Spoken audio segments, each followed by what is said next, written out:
Bonjour, everyone, and welcome to the prayer ratings for the Newcastle lucky escape against Newport County. 1-1, 5-4 on pens. We've got Shelvey in the background there. And yeah, he produced a moment of magic, but he's absolutely lifting all game. He's done that. Like the rest of the team, really, apart from maybe Jacob Murphy or one of that. But we'll get into that. We'll start off with Calamity Gillespie. And I'll take it tonight. He was shite. Let's be honest about it. Their keeper had a really good game, to be honest. And I thought it's fantastic. There's only going to be one winner here with their keeper's performance. He was shot stopping everything. He was commanding his box. He was flying out when we were trying to make one-on-ones and runs through. But this isn't Newport Players. This is Newcastle. So Gillespie, with that first one, what's he playing at? What on earth is he playing at? Fernández hits off the ball, then Krafth has an air kick, and it falls to Abrams on the edge of the area. But it's just a weak shot. And he can't even use the excuse of a puddle in front of him, or he sees it late.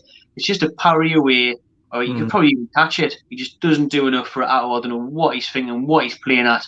It's a shame because obviously local lad, he's done well so far. 2 games, 2 clean sheets, albeit against Blackburn and Morecambe. And he comes up against another League 2 side, and that goes past him though. Like, not good enough at any level. That never mind against League 2, you can't even do it. So very poor from Gillespie, and then he didn't really have much to do for the rest of the night directly. We were just lucky that Newport kept on blazing it over and wide and whatnot. He saved a penalty in the end. He did. He saved it with his knees on it, really, stretching out. So fair play in that regard. But for me, throughout the night, because of that error, first of all, I give him a 2. Yeah, it's got to do better than that. Like, if we could have capitalised as we should have done, you can maybe get away with it. Like if we went up and ended up winning the game 4-5-6-1, you can forget about it. It's not a big deal, but it's lazy. Like we didn't get into the game until the 87th minute, and if we were to lose because of that goal, it's absolutely calamitous. Like you can't be getting away with that in professional football at any level. No.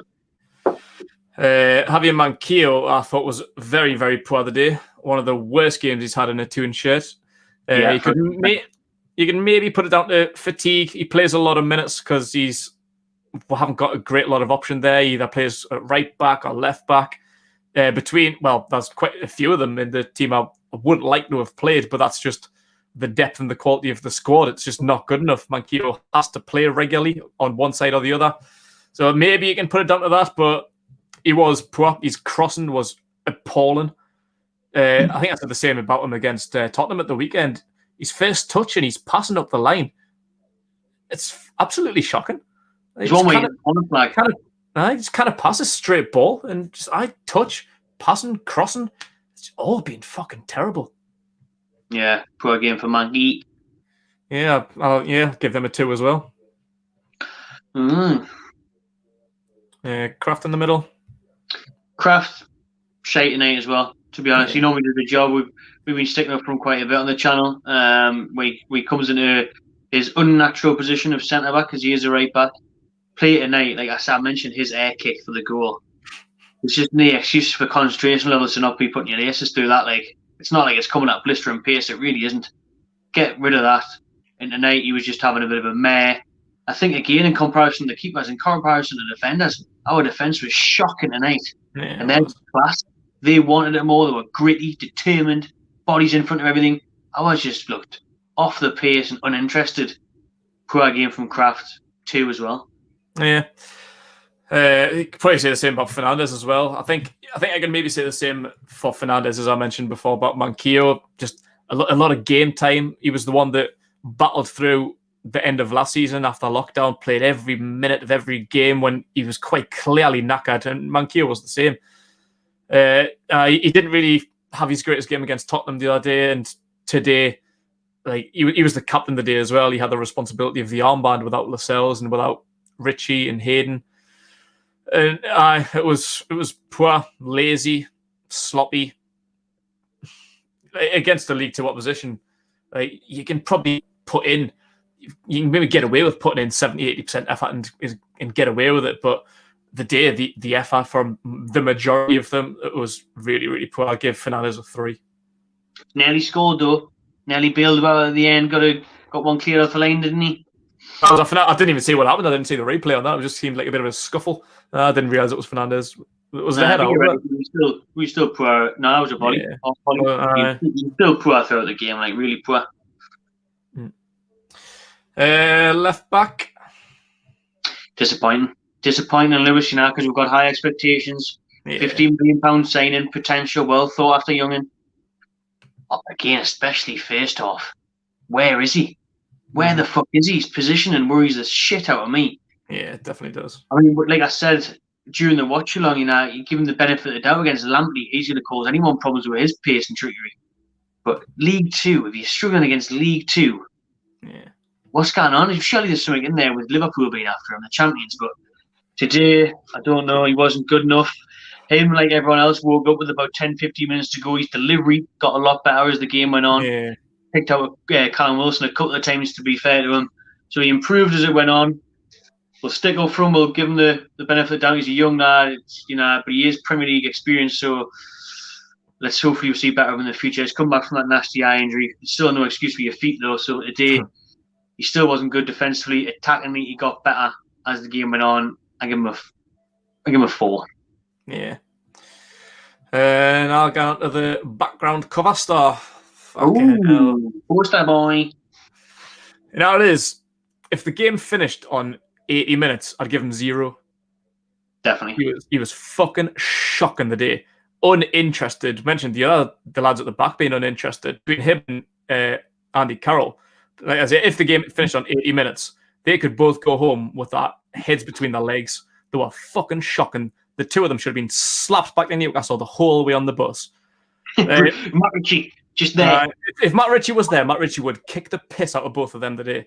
But if the game finished on 80 minutes, I'll give him 0. 1 if I'm being very, very generous. But towards the end, last 10 minutes, he scored a brilliant goal on the 87th minute, the kind of Premier League quality that you would expect from Jonjo Shelvey. He was kind of making them long passes, them Hollywood quarterback passes that he's made his career out of. But why did it take you 80 minutes to wake up? It's League Two opposition, and we were losing from the 80th, from the minute. Like, we were losing for 75 minutes. And he was just traipsing around the pitch, uninterested. That was one big. You remember when he ran away from the ball? The ball got cleared. Moonwalked? The ball got cleared. It was on the edge of our own box. He's the nearest person to it and ran away from the ball. What the fuck are you doing? That was a shocking performance. It was. Last 10 minutes, yeah, he did okay. Great goal. Saved it at the end of the day. Scored his penalty, so credit for that. But for the 80 minutes combined average, I'll have to give him a generous 4. Yeah, literally. And the 4 comes from a strike, which was a great clean strike. We know what Shelby's capable of. Pulls it out of the bag. Thankfully, he did. Otherwise, it went out. But why? Like we say, why did it take so long to wake up and realise we're getting beat? We're minutes away from getting knocked out by a League Two side. Yeah, let's fucking sort it out. We had done that from the 5th minute. We would have went on to win comfortably again. It shouldn't have took that long. But he's been a player that's had the armband as well. Aye. Can you imagine if he had the armband tonight? What? Can you imagine if he had the armband tonight? Because last season when Lascelles was out, like, he often led the team. He was the captain. Like, was that a captain's performance? Are you fucking joking me? No. It was a joke performance until then. Aye. His partner Sean. Poor first off again by Sean Longstaff. He looked knackered straight away. When the ball was going out of play and they were focusing on him or whatever, he was like breathing out his arse after about 20 minutes. I mean, if you kind of keep up with the League Two side, I feel for you. Like, I'm worried what's going on there. He was so shit first off, really, really poor. Mm-hmm. Second half, he's shown a couple of spells where he nicked the ball, good interceptions, had the odd through ball that was nice. But apart from that, not a great game again for Sean. Like I say, better second, poor first. He'll have a 4 as well. Mm-hmm. I'll go with Jacob Murphy. He was okay. He tried to do the same things that he did against Morecambe, where we gave him man of the match. Like, just typical, like a little bit further inside, like not like directly out wide. Running, trying to beat players, shooting from range, trying to get the ball to the box. Had some success, but not a great lot. Like, credit to their defenders. I thought they defended really, really well. Stopped us playing our game for the majority of the game. So not really Murphy's fault there that they defended their heart out. Like, they were playing for a lot. And yeah, like I say, credit them, they were fantastic. But yeah, decent performance from Murphy. I think at least he tried. Like, that's all you can really say for him. So I'll give him a 6. He was our creative outlet. He was trying to make things happen. Keeper was saving efforts from outside the box. And the defender, when he hid his body on the line for a double effort at the start of the second half. But at least Murphy was full of energy and full of ideas. But it's still that final product from him in it, really. Yeah. Insight for Miggy? It's an about Almirón tonight, to be honest. He was a bit in and out of the game, wasn't he? Sometimes he'd pick the ball up in a dangerous area, he'd bomb on. It was the same with him, though. He would have his head down, racing as usual, and not pick it up and not find someone. You've got to pick it up and find someone. It's got to be on a plate because they were starved of quality in the final third. He obviously came off eventually. Yeah, didn't have the influence that would really like him to have, especially obviously Morgan, he was assisting and scoring that money. So, yeah, again, not good enough, not much of an impact. Yeah. Falls all hour. Yeah. Probably say the same for Ryan Fraser. I think similarly to Jamal Lewis. He did all right towards the end, but you can see that I think it's still match fitness. He's massively lacking it still. He's not ready to start a Premier League game yet. I think he's actually quite a long way off being able to start a Premier League game in the last 90 minutes and perform how we expect him to perform, linking up with Callum Wilson, recreating the form that he had for Bournemouth a couple of seasons ago. I think he's miles off that pace at the minute. Start of the game, he's poor. Like Longstaff, he just looked tired. Just looked absolutely knackered. He's known for pace. He didn't really show any of that, to be fair. Towards the end of the game, I think the same with Lewis. They were trying to stick in some crosses. Some good, some not so good. But I think like everyone really picked their head up towards the last 10, 20 minutes, and he was okay. But yeah, I can't really give him much more than a 4. Can't believe he played 90 minutes. Like, he shouldn't have been. Only in contention to probably come off the bench, started, and then played the full 90. Nuts by Bruce Statton. I'm surprised if he doesn't even make the fucking bench for Burnley on the weekend. But got to point out the one-on-one he missed as well. Oh yeah, the one-on-one he had with the keeper saved it, and also Almirón had the follow-up who also blasted straight at the keeper. So big chances missed from the pair of them. Yeah, and the big lad up top. Fucking hell. I've been sticking up for Andy Carroll for so long and cheering him on and praying that he scores. He should have scored against Morgan. He put that header wide at the back post. And tonight we said in the build-up of the watch-along, hopefully Schär gets a couple of chances tonight. He can get off the mark for Newcastle. Hasn't scored a goal in 10 years, literally, since he last joined with. Is he ever going to score? Probably not. Again for Newcastle in the black and white. I mean, he was woeful tonight. Woeful. Yeah. And again, it's a bit of the old same about what was said about Wilson against Spurs and how he feels like Joe Linton from last year. Carroll can maybe feel the same this tonight because he wasn't getting much service. But again, he was never in the box. I mean, how many times did we mention it? And being nowhere near the box and nowhere near a threat? And again, he was a bit like Shelvey, where lazy. Oh, why am I getting picked to play Newport? I'm too good to be playing Newport. It was like they didn't want to be there. They didn't want to play. No effort. Fucking wank from Andy. Tiny bit better to start the second half. Deservedly came off. Should have came off sooner. Yeah, horrific, horrendous. Andy Carroll tonight showed nothing. 1. Agreed. First 2 changes, Wilson and Joe Linton both came on just after 70 minutes. I can't remember, but I'll quite happily take Joe Linton on. Pick him up. Yeah, it is. I'll give him an 8. I might give him a generous 9. He really. That's a bit generous. he really came on and changed the game. Let's say Andy Carroll came off just standing there stagnant, not doing a thing. Joe Linton came on and put in a graft, really put in a shift. Like we've seen him do, like the same against Tottenham. He was fantastic against Tottenham. Wicked against Newport, Morecambe.